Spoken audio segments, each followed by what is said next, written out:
A sigh, and then again a sigh. Mulan was sitting at the door and weaving. One did not hear the sound of loom and shuttle. One only heard her heave these heavy sighs. When she was asked the object of her love, when she was asked who occupied her thoughts, she did not have a man she was in love with. There was no boy who occupied her thoughts. Last night, I saw the summons from the army. The Khan is mobilizing all his troops. The list of summoned men comes in 12 copies. Every copy lists my father's name. My father has, alas, no grown-up son. And I, Mulan, I have no adult brother. I want to buy a saddle and a horse to take my father's place and join the army. The Eastern Market, there she bought a horse. The Western Market, there she bought a saddle. The Southern Market, there she bought a bridle. And the Northern Market, there she bought a whip. At dawn, she said goodbye to her dear parents. At night, she rested by the Yellow River. She did not hear her parents' voices calling for their daughter. She only heard the Yellow River's flowing water, always splashing, splashing. At dawn, she left the Yellow River's bank. At night, she rested on Black Mountain's top.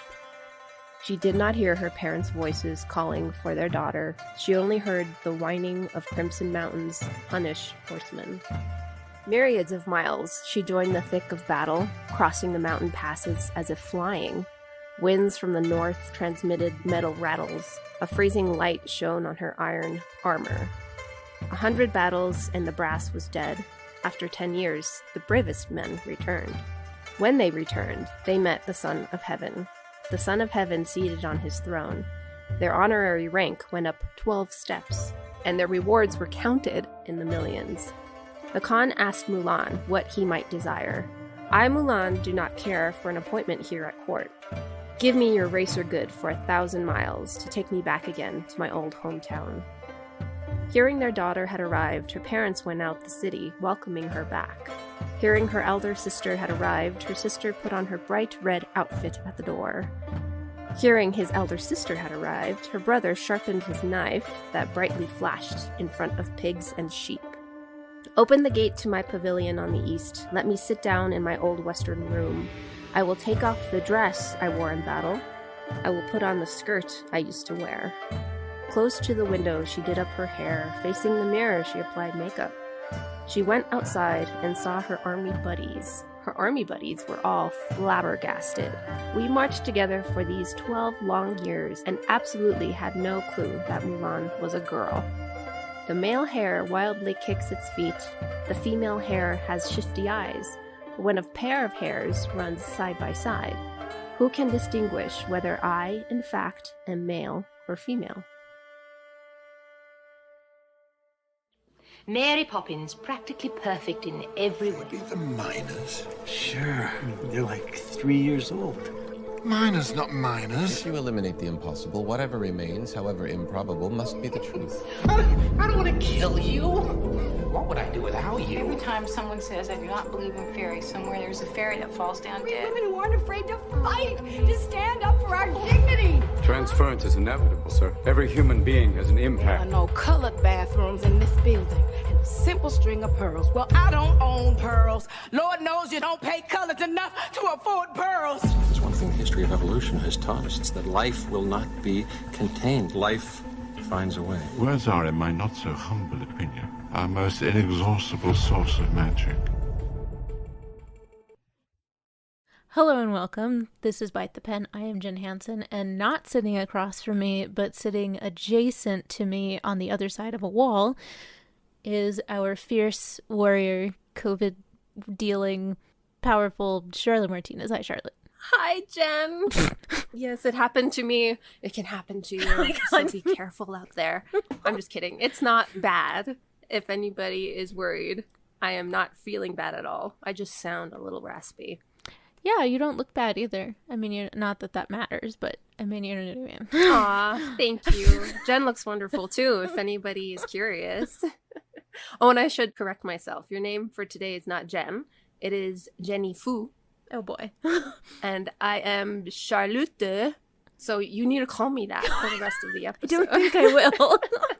I don't want like the coalition of Asian American people to like show up at our house. They won't because you have COVID, but you know, still. But I did look up a lot of names and terms, and I will butcher some of them, but I practice some. Yeah. So if I do sound horrible, I mean, that's cool, but I'm also like, nah, let's just give it a try. Today we're going to be talking about a legend, right? Ooh, that sounds interesting.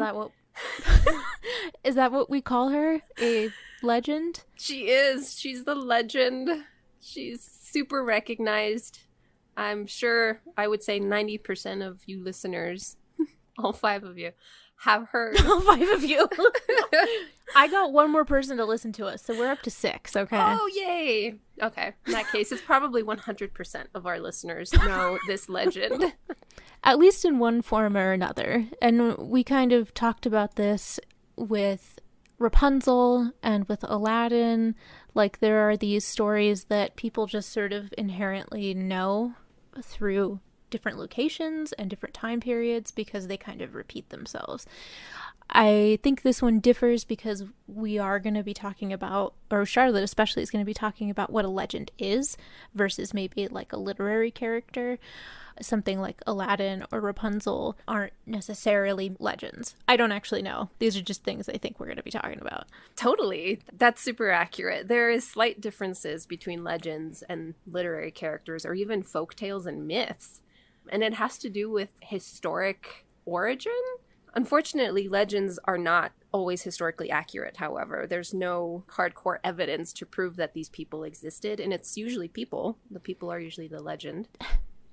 Don't ruin my dreams. I'm sorry. But that's the best part of it, is that there is something in history around them.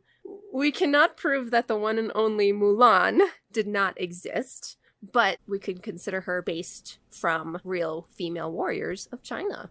Does that mean there's potential that, like, Xena was a real person? Totally. Don't laugh at me. I'm sorry. I actually don't know the origin of Xena. She might fit more of the mythological figures. But, and I thought about it because Jen and I talk about what characteristics define legends, and she's the one that came up with the term amalgamation. So this is what I wrote down. A legend is an amalgamation of historic and fictional details surrounding a figure which years of embellishment and agenda have formed. So both embellishment and agenda are key in those two because legends, whenever they travel, do have agendas, surprisingly. And like some examples, King Arthur, he came from a French book, but it was based on a Celtic warrior. And something like La Llorona, she was born in South America. But, you know, we've already gone as far as making a horror movie in America for some reason. Like, it's not horrific enough. No. I didn't watch it, but it's just kind of weird to me. I mean, yeah, I want to hear more. Please inform us about, you know, some of the, I don't know. I'm just trying to, like, continue. I was trying to bridge it and it wasn't working. I think that. Tell us more. I mean, that's all I have to say about legends, but Mulan definitely fits into those categories. And there are some Chinese historians who are convinced that she was real. I mean, all for that. I think that would be awesome if she was a real person. But I can confirm that in history, it was recorded female warriors of China really did exist and did things exactly like Mulan did. So they're not far off. And I like that. That makes a lot of sense. I mean, you know, history is written by men. And I have no doubt that a lot of these stories are real, just not in the way that we expect them to be. Like you said, there was, you know, women warriors in China were known in history as opposed to a legend. And I have no doubt that other places had the same thing. I mean, we had that in America at the Civil War. So I don't think it's a far leap in a lot of these stories. And the stories that are still about men, I think, have obviously also happened with women. For sure. We just don't have a record of it because, you know, women don't matter. This is what our generation is going to work on, is reviving those things that weren't recorded. I mean, that sounds impossible, and it could be, but sometimes not. Historians and archaeologists work really hard to uncover those things. And that's like linguistics too. Yeah, it is. Because I was just reading about that too. All the female storytellers, usually oral, they're all oral, they're not written down. They are the legacy. Talk stories. Talk stories, I like that. I think that's what one of the sources we read, she refers to oral storytelling as talk stories. And I thought that was kind of cool. I don't know. It's a little bit less like highbrow. Does that make sense? Yeah, it sounds better than oral storytelling too. I mean, that just sounds so formal and like I must be 70 years old to tell this story. Right. Talk story. Do you want to tell our listeners why we're talking about Mulan, maybe? Well, there's a few reasons.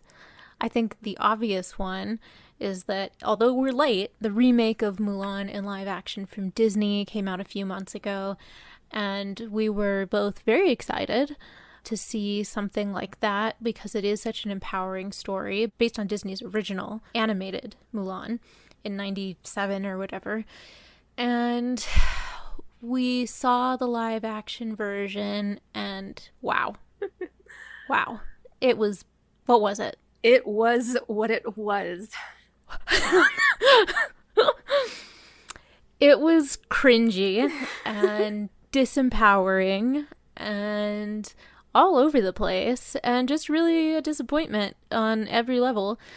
And that kind of got us to talking and thinking about the story of Mulan. And I believe after we watched the live action, we like immediately watched the original because we needed to like watch something good. And we'll talk more about like the differences in the two films as opposed to other films that were made, as opposed to the source materials. But that will be in a later part. I think today we're going to be talking about the historical context and how we got to where we're at now. And we both are feminists, and I think it's nice to hear and talk about and read about stories that are about women who are making great sacrifices that aren't just the stereotypical ones, that are women in power being able to do something even under very patriarchal societies. So I think that's part of the reason I really wanted to talk about it as well.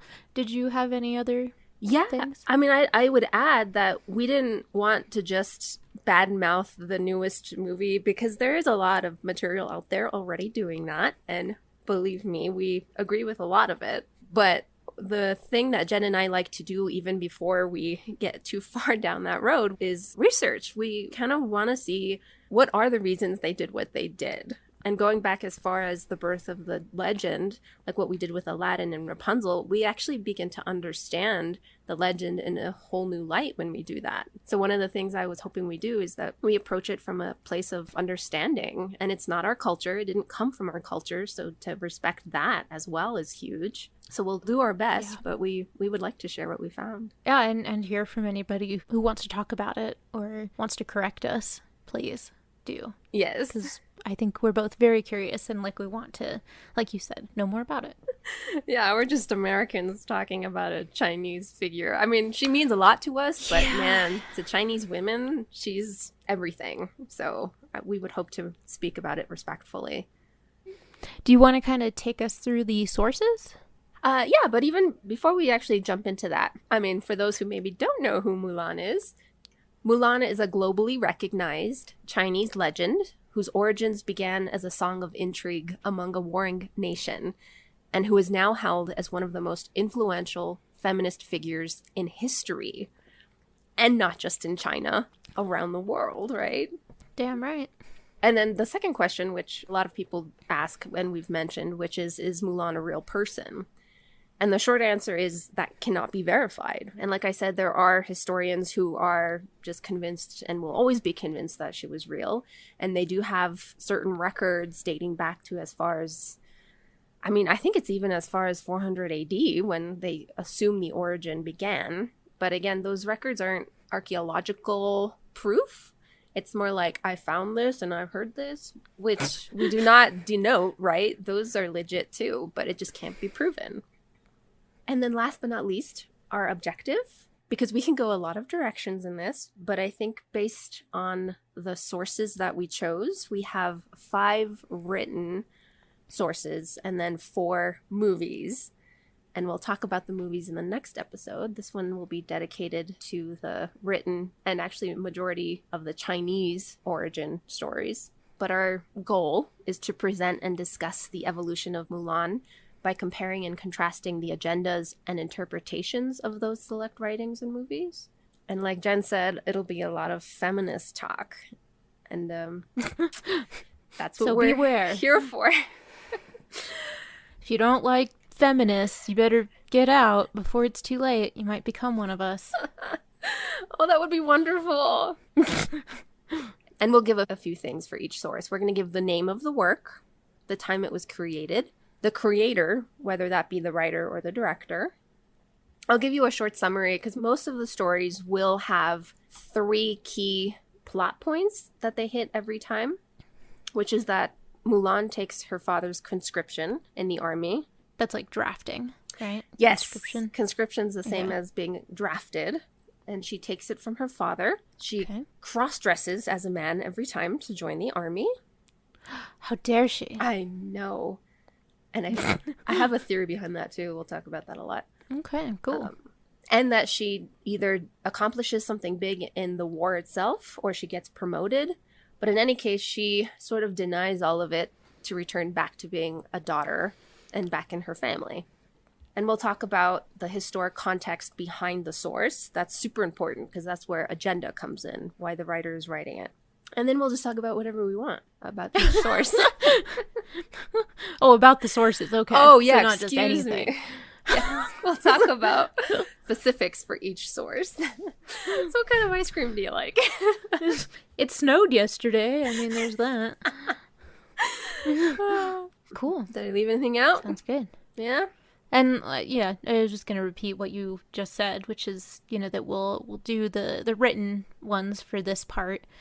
We'll get to the films and television representation of Mulan and Western representation in film later. For me, I've come from a film background, and that's where I tend to just go to, because that's like the mass media version of whatever they took the material from.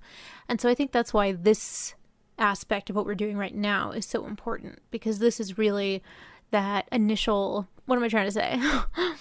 Grain of, I like words are so hard. This is the grain. This is like, this is like the original. Nope, still don't have any words for it.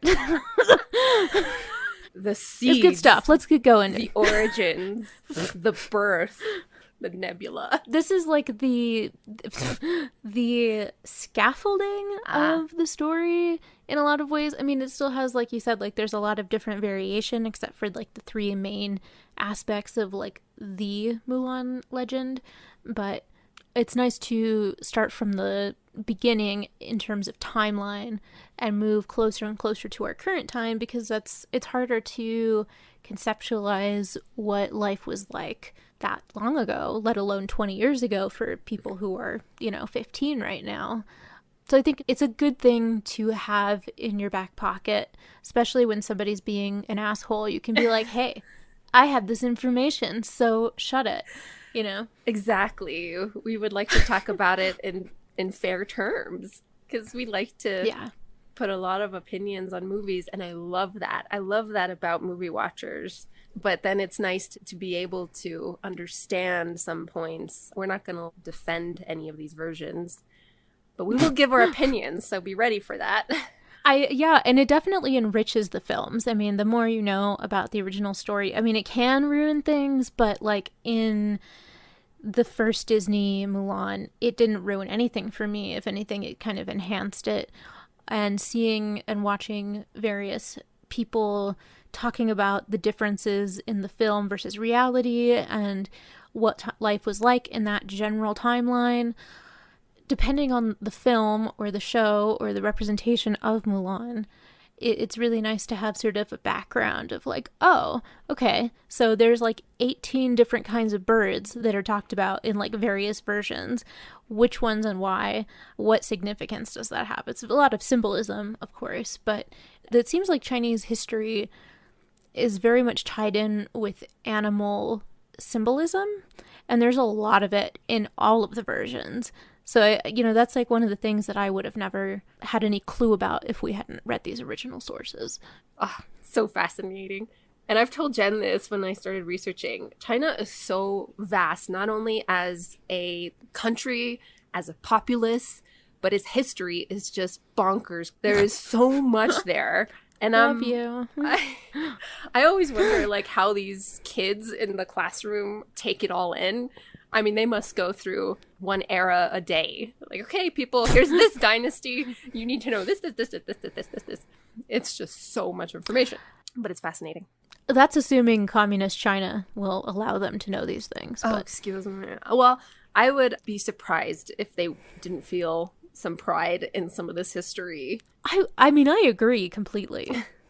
But I don't know how communists think, so. Totally. We categorize China into 3 time periods, which is ancient China, imperialist China, and then the time we're in now is post-imperialist China.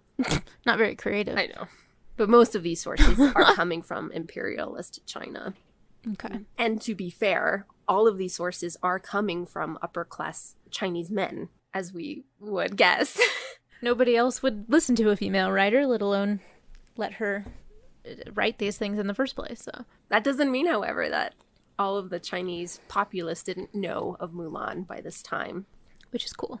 And there's so many, I mean, there's plays and operas and shorter stories that were done too that we're not going to talk about, but these are the ones that made the big public entrance. I want to see the Opera of Mulan. Can we, like, track that down somewhere? That would be awesome. It would be awesome. We wouldn't understand it, but it would be awesome. I don't care. We know the story well enough now. I think we can figure it out. So we start in the Northern Wei period, 386 through 534 AD. Nobody can see you doing Oh, yeah, this. sorry. I'm doing like this wind motion, which you guys can't see. So the Ballad of Mulan, which you just heard at the very beginning of the episode, is the first source that we have to go by. Around 400 AD, a song began circulating in Imperial China.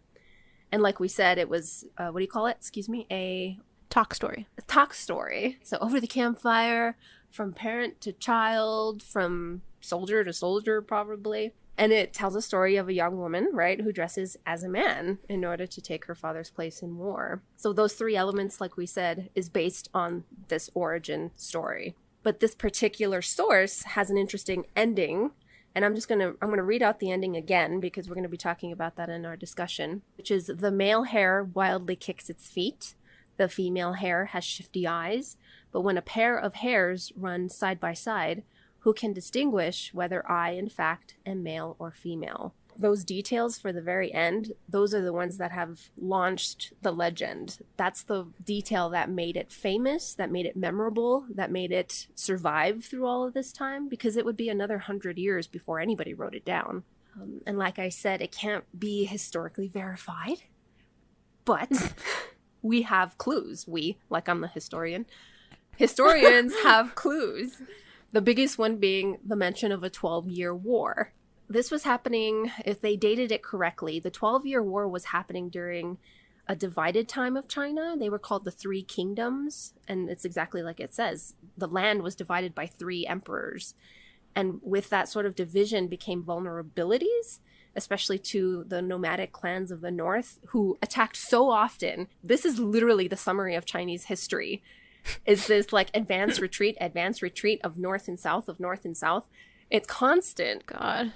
But it's fascinating because pattern exists everywhere, but it's always the nomadic, those who travel, try to survive by constantly being in trades with different cultures, different people, versus this sedentary feudal system, which was an established government of China. And they are the ones that put down roots. They built the wall of China to keep out invaders. They built palaces. They had trade route systems already in place, and they wanted to keep people out. There's so much of a battle there going on constantly that people want that power. They want to be able to say, we've taken over this feudal system, and now we are in charge. It is so, I mean, it's amazing how many times that is happening. This is one of them, and this particular war lasts 12 years. The Emperor of Northern Wei, which is who they attacked, declared it with the Roran clan. I think you heard that with some of the commentary we were listening to. So the Rorans were a nomadic people. They were considered barbaric, but I mean, it depends on who's writing the history, right? Very much so. And they would later become the Mongols, if that's important, if you kind of track that pattern. Mongols or Mongolians? Mongols. It's I think it's a different term. It's, like a nickname. Yeah, I mean, that's what I don't know that for a fact. I just thought that, like, Mongols was sort of a derogatory term. It totally is, but in historic terms, they called themselves that. Oh, interesting. And now in today's terms, we should call them Mongolians for sure. Interesting. But they've evolutionized so many times that there's multiple terms, especially used by the Westerners, right? Right. It's like Eskimos. Yeah, exactly. Like, Eskimos don't exist, but the indigenous people of Alaska do. Yeah, for sure. And feel free to correct me, anybody, but there's a timeline of the Huns, which we hear in the original Disney as the enemy. The Huns go from, I can't even remember their Chinese name, but they're called the Huns, then they're called the Rorans, and then they eventually become the Mongolians, or the Mongols first, and then the Mongolians. Interesting. So the Huns are the Mongolians? By long stretches of evolution, yes. We're talking about thousands of years, but yes. Because all the nomadic clans tend to just sort of hover there in the north for a really, really long time. Interesting. Okay. Learning so much. Sorry, that's a lot of information that we probably don't need. But that's the evidence for the time period that it's placed in. So again, that's around 400 AD. The second clue is more obvious. There's actually a term, Hunnish, a Hun, as in the Huns, used in the poem, which places more or less the battle of the nomads with the sedentary people. Imperialist China usually called the nomadic clans something like Huns or Hunnish or barbarians. Yeah, well. And then the third clue, that her father was drafted by a Khan. Khan? Yeah. Do you know anything about the Khans versus the emperors? I can't imagine that I would know. Right? Because this was confusing. The nomadic clans tended to call their leaders Khans, as in Khan. But the sedentary feudal states, they would eventually call the leaders emperors and call the land the imperial lands, right? Is that where imperial comes from? Is emperor? Exactly. Gotcha. Okay. What was my point? Oh, right. So Sorry. And this is where it gets a little fuzzy, but most historians believe that Mulan's family was coming from a part of North China that had just become sedentary. They were nomads, and they would be used to calling their leaders Khans, but they were already part of the feudal systems. So they would fight for the side of imperialist China versus the nomadic clans. Because a lot of people were like, oh, well, then she came from the barbarian side if she was drafted by a Khan. But I read about it, and they were saying, like, well, no, it's just that her family were actually a non-native Chinese origin, but they were there long enough to be part of the imperialist China already. Interesting. There's a lot of, nomads who become part of imperialist China, and some imperialist China who becomes part of nomads, That was actually one of my questions. I was like, if you go up to one of the sedentary imperialist cities, can you just be like, hey, I'm a nomad, but I'd like citizenship? Like, how does that, But I guess if that's pretty common that people would go back and forth, or, there was a lot of shifting, it would be less stable and it makes a lot more sense. Totally. That there would be so much back and forth. Which is good to hear. I'm glad they weren't like, no, you guys cannot live with us. Gross. Yeah, really. So loosely based on all of these details, they can place it more or less during this 12-year war of the Northern Wei dynasty. For the original ballad, which is what you read at the beginning. Indeed. And then we didn't actually mention this, but obviously there is no author. There's no exact time. We can assume that if it was told orally over hundreds of years, that these details would probably change. So it's hard to say whether the ballad I read is the most accurate out of all of the stories told orally. Right. But I can say that during this time, around 400 AD, a lot of stories that were told were supernatural. They liked magic back then. They liked the myths of, like you said, animals, of deities. We already had Confucianism as an established religion, which didn't have deities or magic or anything like that. But those stories were still intriguing, especially to lower classes. So one of the historians was saying that they think Mulan lasted so long, not because it had any supernatural or magic elements in it, but the fact that a woman was dressing as a man in the army was the supernatural and extraordinary detail. And that made it, especially among soldiers, such an intriguing story and why it lasted so long. I don't know if you would agree with that. Does that sound plausible? It does. I mean, I want to say that oral storytelling now would be very unreliable because it's not commonly used as it used to be. I feel like, this is the oldest document that actually has it written down. I wouldn't be surprised if it didn't really go too far off in terms of being accurate to the oral storytelling aspect of it, because that was how people got through things. And we've always lived our life through story. It's just a different kind of story. But that it makes a lot of sense to me. I'm also biased though, because I want that to be true. So yeah, I feel like the historians are also saying that this was usually passed between soldiers because they weren't intrigued by the fact there was an independent woman fighting in the war. They would have been familiar with military families having daughters who could fight. That wasn't actually so uncommon. It was less common for them to join a military. They definitely couldn't do that. But under extraordinary circumstances, they would be able, some of them didn't even have to cross-dress, that they could take command. They could fight alongside their fathers and brothers. But I think the reason this one lasted so long was because they emphasized that she wasn't doing it as an independent woman, but rather in loyalty to her family. And that's something we'll be talking a lot about. And they term it filial piety. You'll hear that a lot for all of these origin stories for Mulan. Not as a feminist, unfortunately, yet, but as a filial daughter. Which has some interesting additions to it in terms of why they're proud of her at the end. Some of them have mentioned chastity, which I thought was really interesting, that would be important to them. And we kind of discussed this at one point, that in ancient China or in imperialist China, there was sort of a hierarchy depending on if there was war or not war.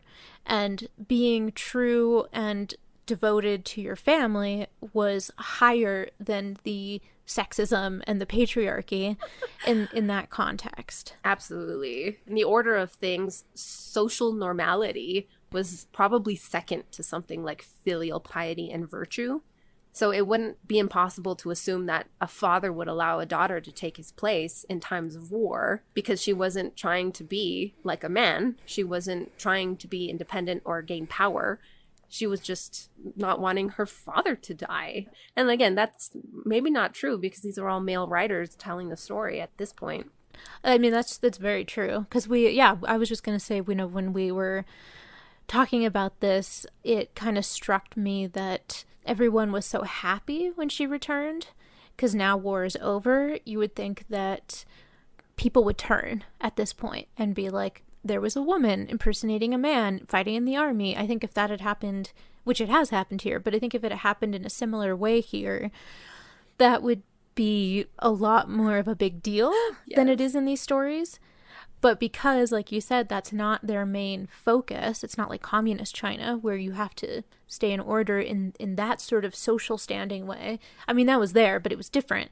That you could do something like this and be empowered as long as, it's kind of like bury your gaze, like as long as she comes home and is chaste and has done it for her family, she's okay. Or she has to die at the end. Either way, there has to be a moral that kind of brings her back down into her place, which is something that's mentioned quite a few times in the Disney live action, because I think that was very true of Chinese culture, of a woman returning to her place and knowing her place. It's just not necessarily something we wanted to see as independent women in 2020, but, whatever. Yes, it's important to note that in every Chinese source, Mulan is still dressed as a man when she's being offered a promotion. And so denying it, she's still internalized, of course, as a daughter. So when she returns home, it's like, oh, that's great that you were offered all of these things. But none of that means anything because now you understand your role has changed and you're back to being Piet, the virtuous, the chaste. And now you're going to get married and everybody's going to live happily ever after, or you're going to die in order to have a name for yourself. Yeah. It's only in the Western versions, right, that we see Mulan not asking permission to actually go to war in the first place. Mm-hmm. And revealing she's a woman while she's being given the rewards and accommodations. I mean, it's a small detail, but it's important because Chinese men would never allow a woman to continue in the military in a non-war time. Right. And they would never allow her to not return to her daughter duties or her wife duties. That's exactly what I was going to say. You know, it's like I think you just put that very well. Like, as soon as the war is over, she is returned home and she immediately changes back into her feminine clothes and is back to that role. And because it's so swift, I can see how they could get away with that because there's no question. She never takes a minute and is like, do I want to return to this place? Do I want to be the wife? That's not even a question for her. And that just like proves to me that men wrote this. I mean, women can too, but I think that it'd be more realistic that a woman would be like, so I can be a general and like rule. War sucks, but I'll have power. Or I can just return to binding my feet and producing children. You know what I mean? Yeah, and it's hard to tell with this first ballad, but when the story gets longer, when it becomes novels and plays, and, you know, there's many details that get added in there, but for this first however many hundreds of years, there is no internal questioning, there's no character development. It makes sense. The action is all about cross-dressing, right? Those are the questions that come up, which is gender roles. Right. And a lot of times they make it funny, they make it humorous.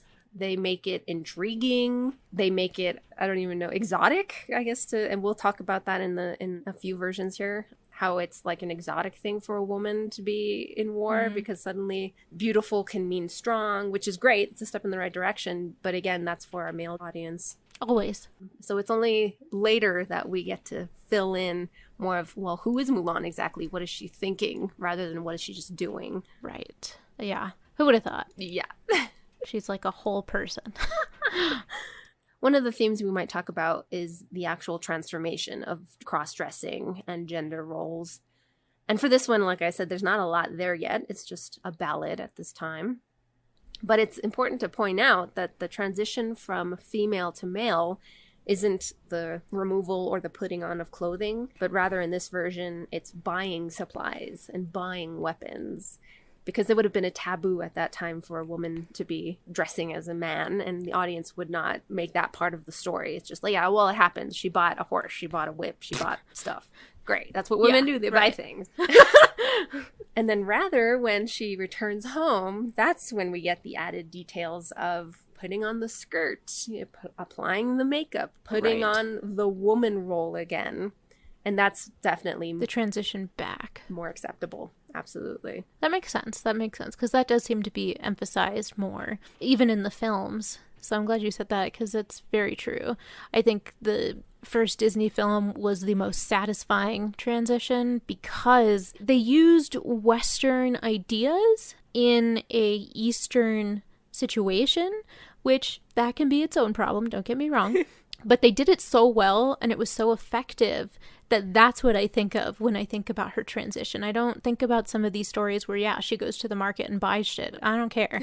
But when you like see her, you know, put on her father's armor, cut off her hair, even though it's inaccurate, it still is more effective because of the imagery there.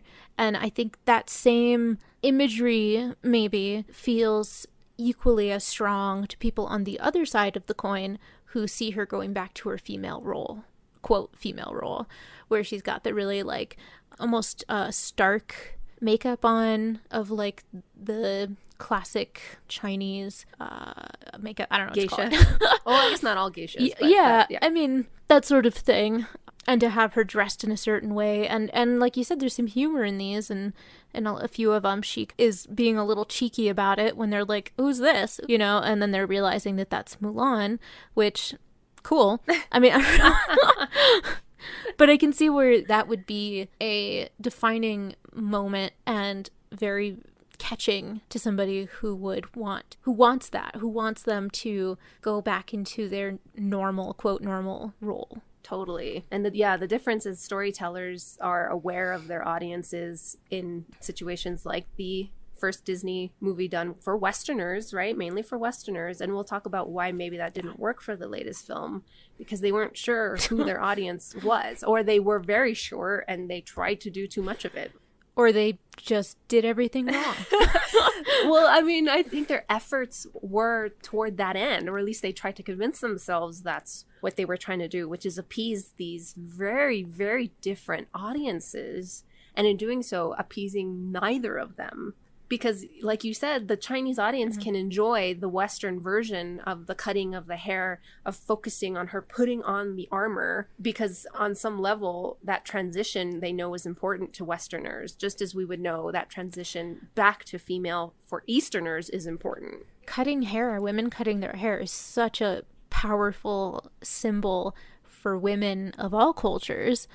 I think that also would speak to it, because it is such a ingrained, there's a lot of meaning behind a woman cutting her hair, for whatever reason, because hair has been so closely tied to women. You're right. In every culture, whether it's a good thing or a bad thing. Yeah. Right. And to wrap up this first source, which is the hair metaphor, how it ends, the final message for the poem. Rabbit. Hair. We were just talking about hair, so hair as in rabbit, Excuse me. not hair as in... Hair as in... Hair. Yes, the animal. As in H-A-R-E. Yes.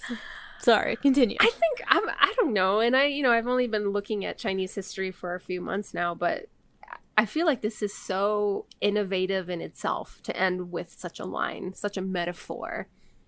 And we did say that out of necessity, it was Mulan who takes this charge upon herself, and that's noble for the Chinese culture. But maybe not. Maybe there is also this question of when you blur gender lines, and it's in time of war where priority makes you blind to other things that seem so foolish. That seem so unimportant. But in times of economic stability, suddenly social order is important. But in times of war, not so much. Half the population can still fight. Isn't that a consideration? I hate to keep comparing it to this. It's like the don't tell, what is it? Don't ask, don't tell for America, when we needed people in the army, but we did not want gay people in there. It was just like, we won't ask and you won't tell us and everything will be fine. We'll just ignore that you exist, but we need you in the army, so cool. Right? It's like, cool, thanks. It's progressive, but it's a shame that it has to be under those extreme circumstances. Yeah, I mean, I don't even know if it is progressive, to be honest. I mean, it's desperate, and I don't know. I mean, it is, don't get me wrong, but if that's what it takes to see that scientifically this is a thing, that women can fight, this is a fact, sometimes even when they're not intending to, those facts come up because of these situations. Yeah. And, not necessarily just in the ballad, but she gets promoted consistently up until she's general because of her being clever and using her head and not just sheer brawn, which I think is another awesome thing to learn from something that they didn't necessarily want you to take away from it. Absolutely. Yeah, cleverness was a factor for most of these women warriors, by the way, historically and fictionally, that they always brought a sense of cleverness that the male military did not have. Another reason it's like, really? Yeah. I was just, I mean, I was just going to say, I think if women decided to commit war against each other, it would be brutal. Oh my God. It would be super brutal. Like, you think war is brutal. And not even brutal in a bloody way. It would be brutal as in every tactic that you can think of. Cleverness and negotiation and outwitting. Oh my gosh, it's just so many layers there that it would be an amazing story. Yeah. Somebody will have to write. I'm sure they have been, but... Game of Thrones for women. Where is that? Yeah. People won't watch it. They're like, it's women. Wow. All right, so let's push on a few hundred years later. Right, so we come to the Tang Dynasty, 618 through 907 AD. Oh, a dynasty, by the way, it's just categorizing one ruler's lineage and kinship. So whenever there's a first emperor, it's his dynasty, it's his relations that take over as ruler after him. So, everything runs as a patriarchy. So let's say there's a first ruler, and the first ruler was actually, his name was Qin Shi Huang. He's officially the first emperor because he united the warring states, but it was his lineage that took over after him. So every son, cousin, nephew who took control would be part of his dynasty. Gotcha. Until, they were completely wiped out and a new person showed up? Exactly. Okay. So some dynasties lasted really long, and others literally just lasted maybe 10 years. Aw. There's a problem, right? When the rule goes to your bloodline only and not by character or by experience. And if it's not just the son, it doesn't automatically just go to the eldest son. It can go to the fifth son. It can go to the nephew. It can go to the cousin twice removed. It can go to a concubine's child. Oh, not a concubine. I thought you were going to say concubine. I was like, ooh, but no, the concubine's child. Oh, yeah, excuse me. The concubine's child. So that's generally the dynasty pros and cons. I don't know how to call that. It worked, but also there's a lot of killing in there and a lot of demoting and gossip and sleeping with people. Yeah. Very Games of Thrones-y. Yeah. Anyway, so that's the era that we're in. Cool. The source is called the Song of Mulan. Not the ballad, but the Song of Mulan. Is there a difference? Well, I don't know. Okay. It doesn't matter. I was just curious. I guess in Western terms, the ballad has a form to it, maybe, and the song is more like a free form. I don't know. Okay. Chinese did a lot of singing, so their forms and their operas and their written sources, I'm sure, have very strict rules. But when it's translated for us in English, we don't know. We can't tell. That's true. But in any case, this one is very similar to the Ballad of Mulan. And it was written around 750 AD. And it was written by a prime minister at the time. And they are literate. They're higher class. His name was Wei Yanfu. So there are prime ministers and emperors? There's many levels, hierarchies, and... Interesting. So, like I said, what happens in the story is very, very similar. She takes her father's place. It's cross-dressing. There's very little that happens as a prep. They don't even do any transitions of her dressing into anything. Maybe she buys 2 supplies. It's very quick. Everything is very quick. Skip over all the good stuff. Yeah. But the one notable difference here is the ending, which I'll read aloud. She says, actually she's singing this, "I was a valiant hero, but now I am a petite woman once again." Sorry. Yeah. "Relatives bring me their congratulations. A daughter is just as valuable as a son. If the officials of this world could display the same virtue as Mulan, their loyalty and filial piety would not be lost. Their fame would last throughout the ages." Mm-hmm. You can just cut out me laughing. I mean, of course, it has to be the petite woman and a daughter. But, I mean, it's nice that they're, congratulating her, yay, you're not dead, woo! That is nice. Mm-hmm. It's the bare minimum, but it's good. Right. Actually, in context, this is pretty strange. This is considered the golden age for women, the Tang Dynasty is. And mostly because a very strange thing happened during this dynasty. Okay. China saw its first female emperor come into power. Ooh. Yes. Her title was Empress Wu Zetian. And China's actually, I think they're doing a whole series on her, or it's been on the air for a while. Very interesting material here. She reigned from 690 to 704 AD.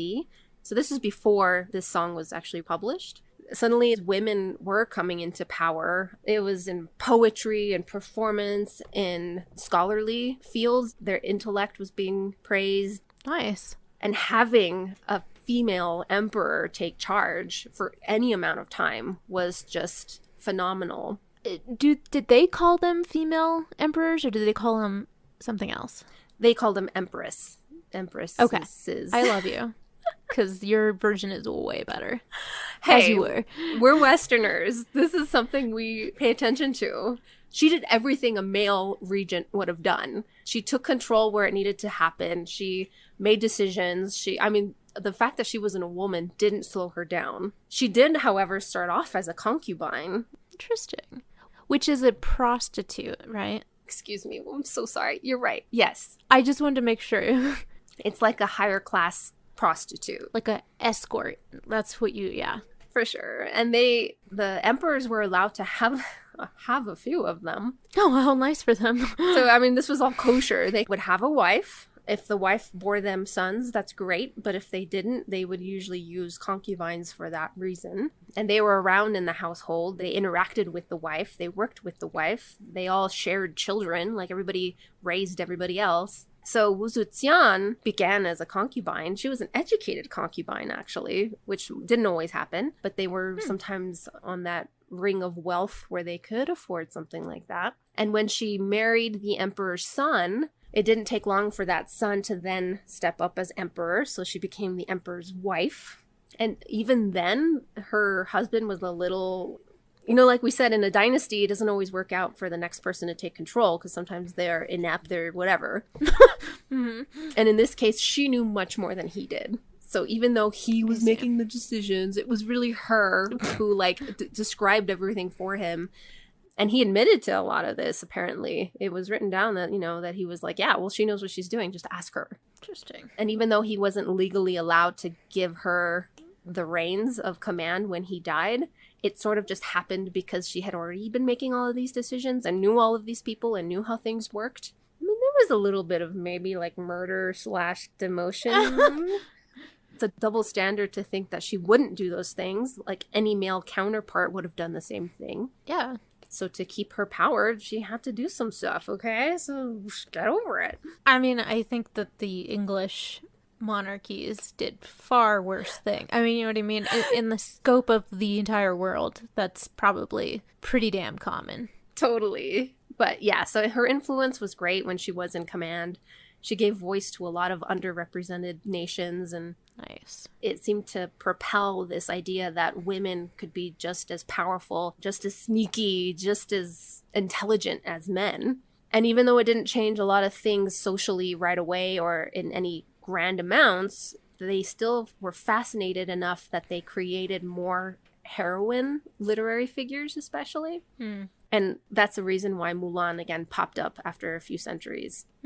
And this particular author was writing during a time where the Tibetans were threatening an invasion, and they did occupy China for a while. He wrote it as a more call to arms, but the figure of Mulan was used for that reason. He was saying well, if this woman could do it, then what's wrong with all you men? The final lines are saying, if this extraordinary woman can do it, well then you unextraordinary men need to step up. Was the agenda. But it was cool because he was using Mulan for it. So I guess, pros and cons. Yeah. Any thoughts about any of that? It's a lot. Yeah. It's just like all of these, it's got some really nice attributes to it. And then it takes a nosedive and you're like, oh, okay, I'm right back where we started. So it's sad to think because before the Tang Dynasty and after the Tang Dynasty, women just went back to being... the foot binding thing was huge, and we already had the widows committing suicide because they weren't deemed as good for anything. Or once Imperial China was stable, they issued these laws that said men plowed, women weaved.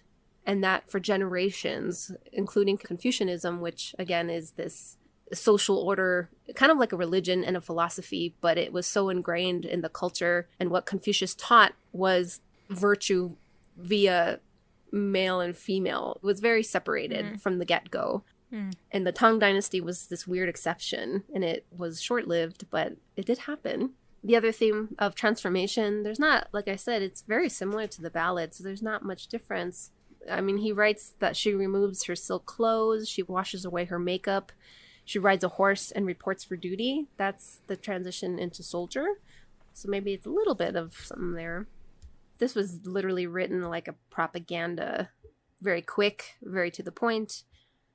Again, not being represented as an independent or empowered woman, but rather a filial daughter, except maybe with a little bit more pride this time upon her return. Like, she knows that she's accomplished a lot, and this might be the only time she basks in any sort of glory, so might as well milk it a little bit. Gosh. I do definitely want to, like, see that series at some point, though, because I think that'd be really interesting. Right? I wonder how much of history they use versus fictional elements. If it makes it more empowering, I'm down for the changes.